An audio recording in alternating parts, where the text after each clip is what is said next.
All right, class. First off, as always, good day. I'm glad you're here. So, today's lesson, we're going to be starting the Roaring Twenties. And one of the most important things to come out of the Roaring Twenties in the US was the Harlem Renaissance. So, we're going to be talking about that today. Okay, so let's go ahead and look at your warm up picture, which is right there. So, the question I'm asking you is this: to analyze this picture, right? Look at it, break it down, the background, foreground, all that good stuff, and tell me, how do you think this artist is trying to depict or trying to show how life was like in Harlem during the Harlem Renaissance? Are they showing it in like positive, negative? Like how would you depict it? How do you think this artist is trying to show how life was back then? Okay, so um, think about it, write it down. Um, okay, pause the video. Okay, because we're moving on in three, two, one.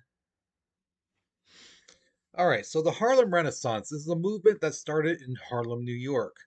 Now, the thing is, this really just boomed and really awakened a lot of Americans in social and artistic ways when it comes to the African American culture that was really coming up at that time.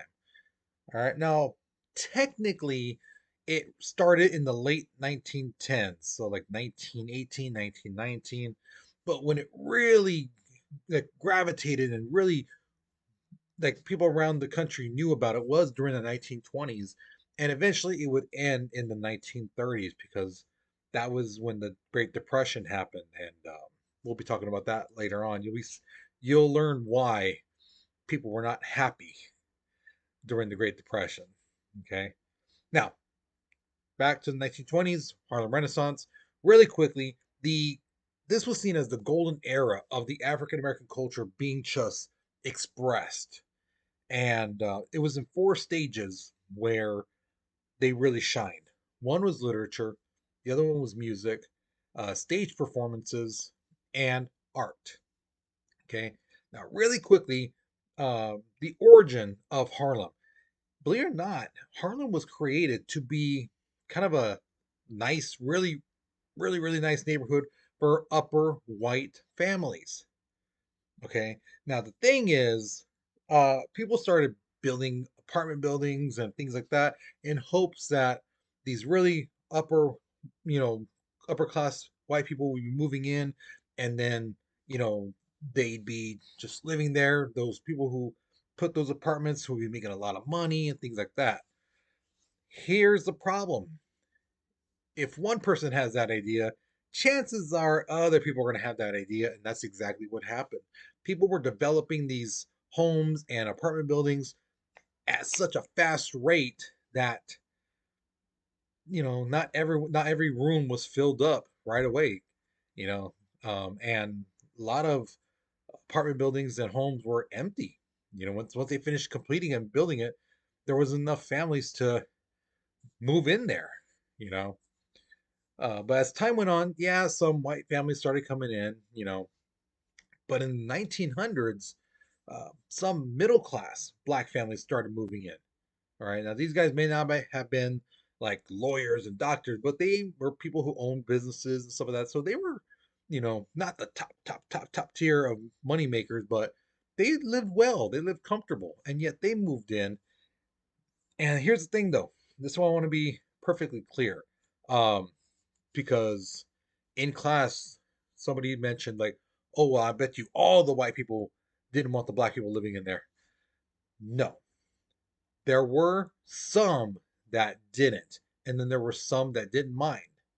Okay, but the ones who did mind, the ones who were like, oh no, they need to get out of here, they were the ones who were quacking and making the most noise saying we need to get them out of here and things like that. Problem was, it's like, why would you want to kick these people out for? They pay the rent. They're good neighbors. They, take care of the neighborhood, take care of the apartment building they're living or the house they're in. Why would you want to kick them out? And that was the thing. So it failed. So those people who didn't want to live with black people, they left. Okay. But there were some white people still living in Harlem at this time. Now, in the 1910s, this is when the Great Migration was happening. Basically, um, several African American leaders at that time, people who were noticed and had a voice, were basically telling African Americans in the South, get out of the South, move north. And one of the people whose voice really carried a lot of weight was W.E.B. Du Bois. And he basically told people, hey, look at in the South, they don't like you.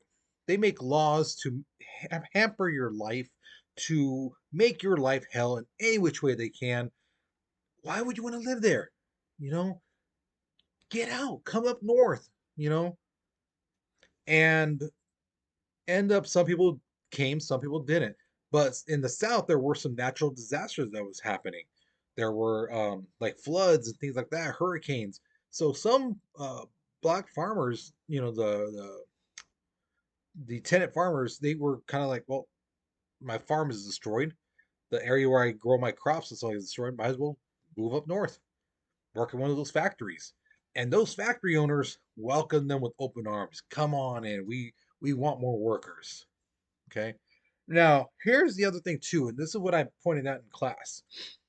If you look at that top picture, um, those are people who live in Harlem, you know, back in the 1910s. Do they look, you know, as some people say ghetto or anything like that?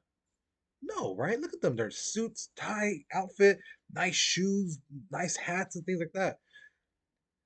This idea that Harlem was ghetto, was this and that from the get go. No, no, that was lightning right there. You just heard lightning just struck right outside my place.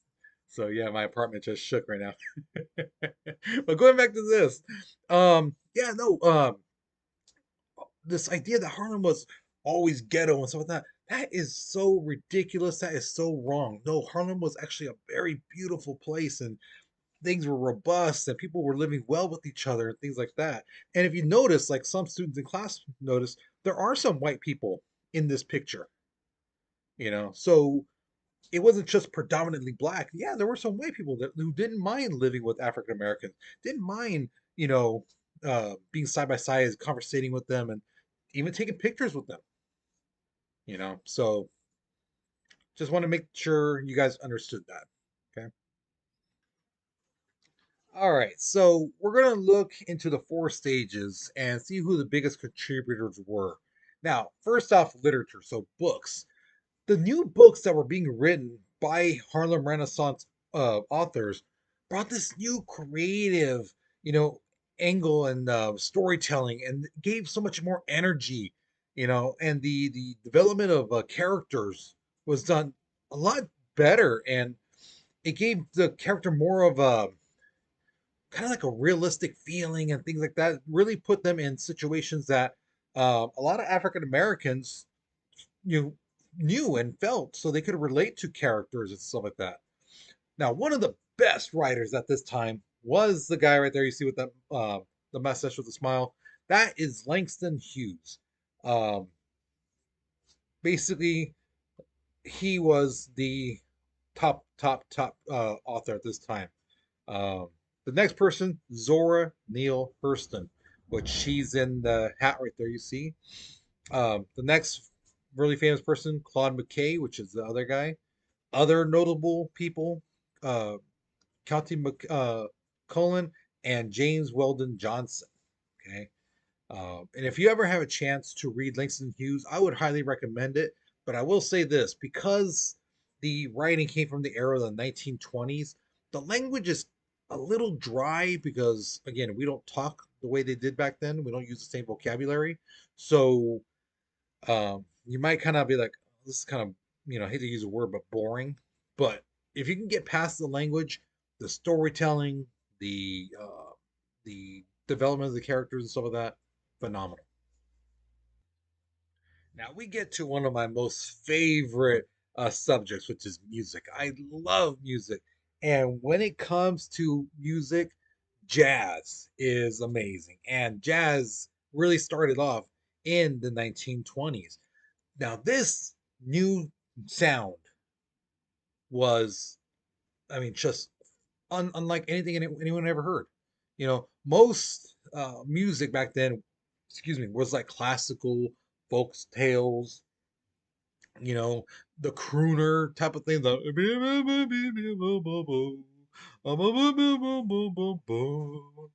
and it was kind of like, okay, cool. Hey, that's your thing, cool. But jazz, with the big bands and the and then just take it off from there. Gave it more energy, gave it more pop and zap, to it. Wow, I don't know if you could hear that rain. But one of the best musicians to come out this time was Louis Armstrong. The picture of him right there with the trumpet, probably, if not the best trumpet player, one of the best. I mean, and we're talking like easily top three of all time. Um, the next guy you see it there with a smile, that is Duke Ellington. The Duke. Wow, another like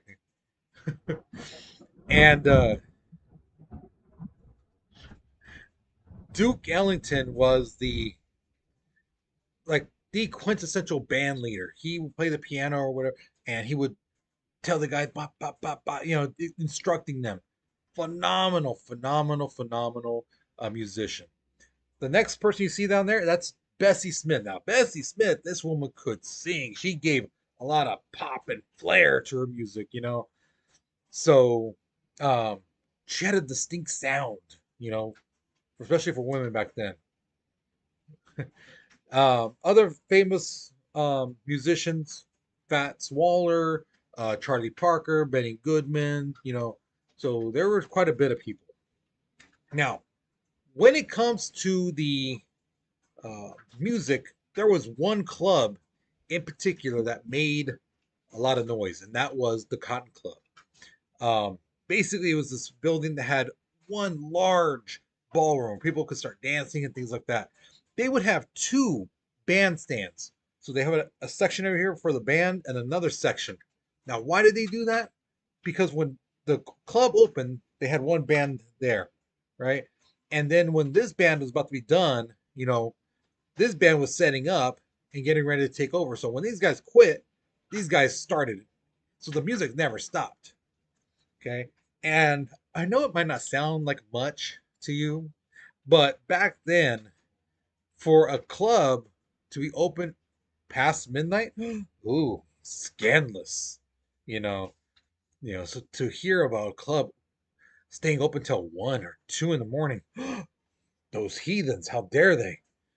So it was a place where people could go and like, hey, have fun and things like that. Now, here's where the Cotton Club has some issues. Um, they would have artwork in the Cotton Club from African Americans from the Harlem Renaissance, right? Um, they had the music of like Duke Ellington. Duke Ellington was one of the people who was a regular there. He was constantly in there playing his music and stuff like that.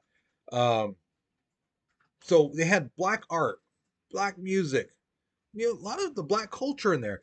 But the thing is, the white people wanted to experience it without socializing with African Americans.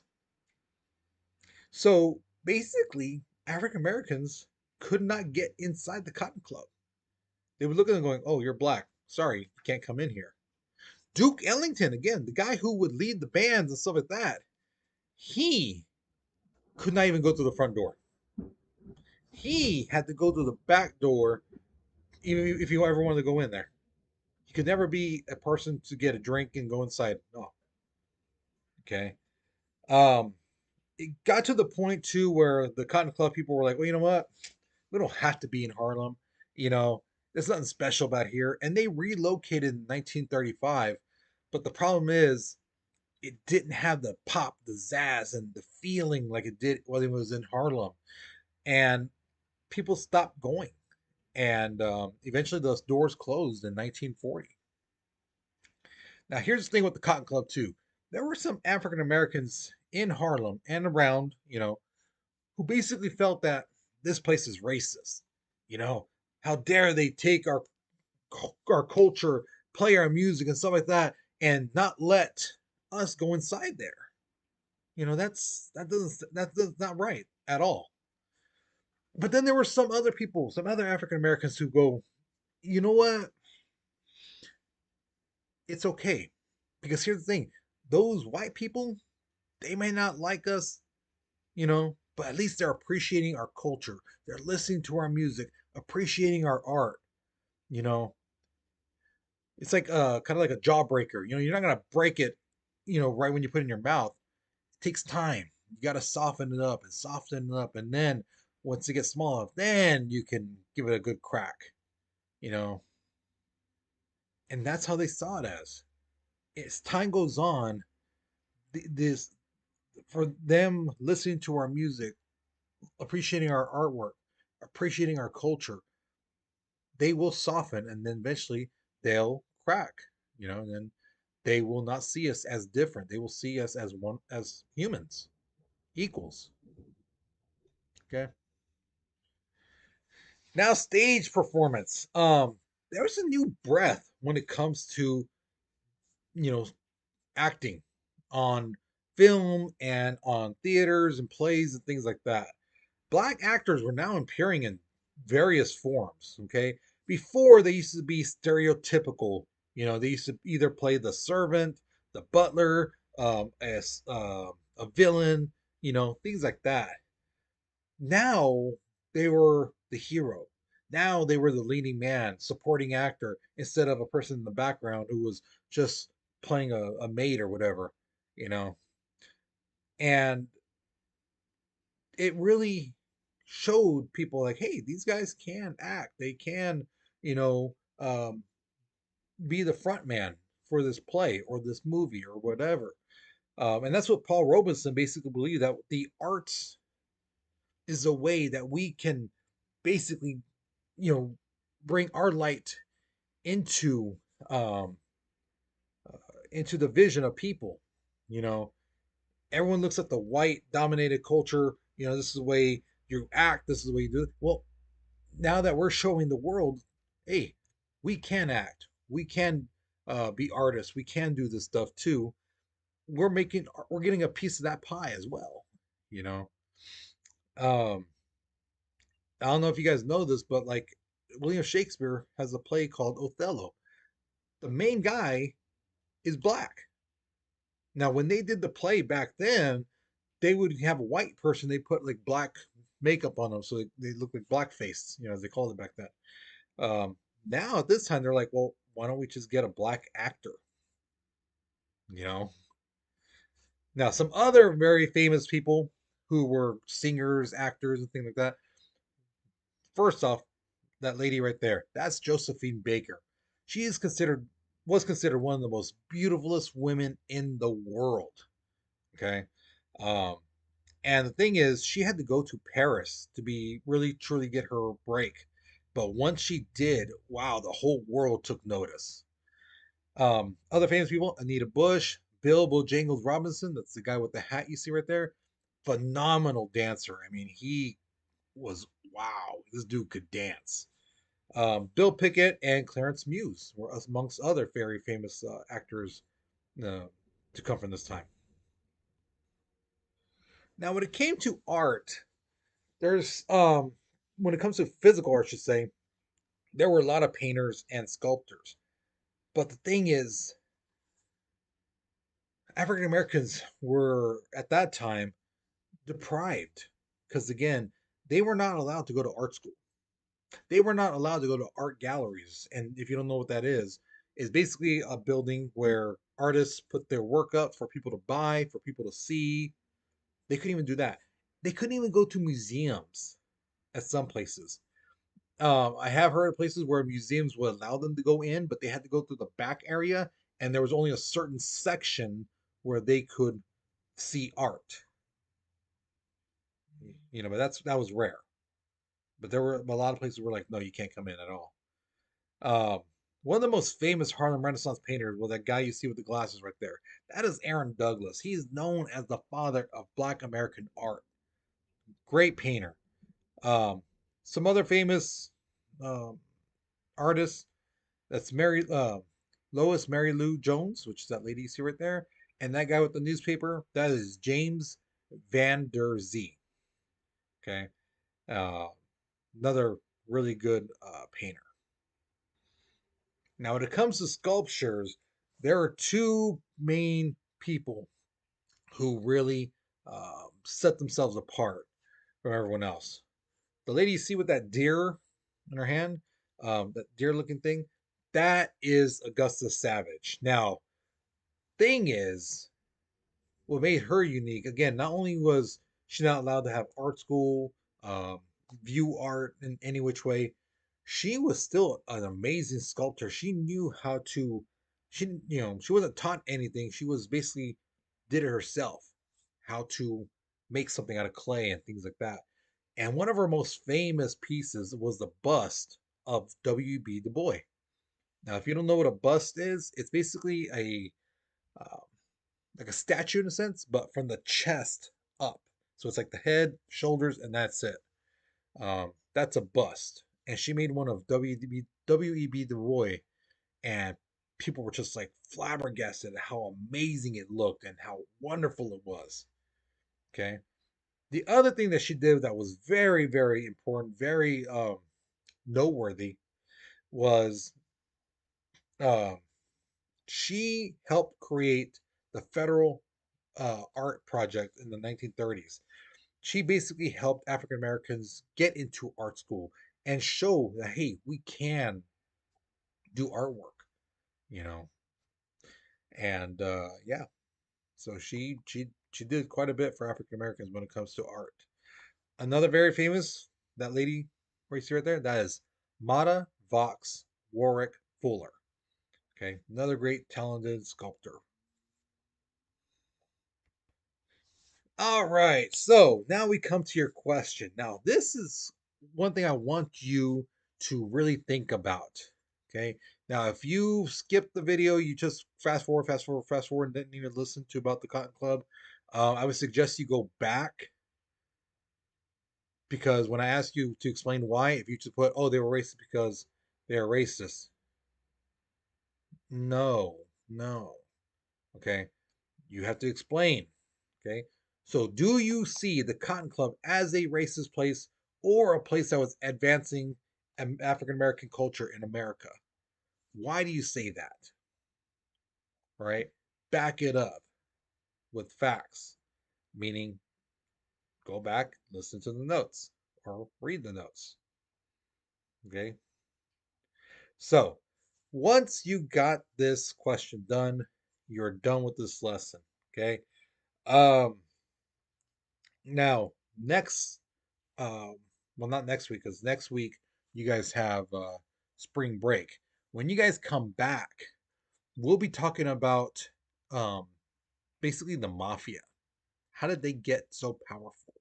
Basically being from street thugs to all of a sudden organizations, and not just one city but several.